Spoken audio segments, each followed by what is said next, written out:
एक गांव में एक बकरी चराने वाला रहता था। वह बेचारा रोज अपनी बकरियां लेकर जंगल में जाता था। एक दिन वह बकरियां लेकर जंगल गया। फिर अचानक बहुत जोरों से तूफान आया।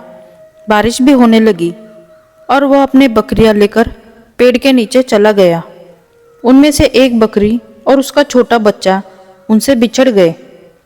फिर वह बकरी और उसका छोटा बच्चा बहुत गीले होने लगे।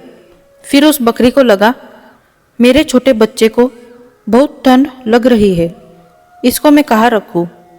उसे आसपास कुछ नहीं दिख रहा था। बकरी अपने बच्चे को लेकर आगे चलने लगी। चलते चलते बकरी को एक बड़ी गुफा दिखी। बकरी और उसका छोटा बच्चा गुफा में रुके। उस बकरी को पता नहीं था कि वह गुफा एक शेर की है। बारिश इतनी ज़्यादा हो रही थी कि शेर भी गुफा की तरफ आने लगा। उसने गुफा की तरफ देखा तो उसे बहुत अंधेरा दिखा। उसने गुफा में झांक करके देखा तो उसे सिर्फ आंखें चमकते हुए दिखाई दी। शेर सोचने लगा कि मेरी गुफा में कौन आया होगा।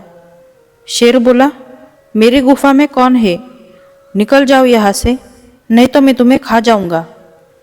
फिर बकरी बोली, तू कौन है मुझे निकालने वाला, तेरा नाम बता। फिर शेर बोला, तुझे पता नहीं है क्या, मैं इस जंगल का राजा हूँ, अब तू बता तू कौन है। फिर बकरी शेर को बोली, मैं हूँ। शेर सोचने लगा, मुझसे तो सारी दुनिया डरती है, फिर यह कौन है जो मुझसे प्रश्न कर रहा है। शेर सोचने लगा, शायद यह तो मुझसे भी शक्तिशाली होगा, इसलिए शेर उससे डरकर भाग गया।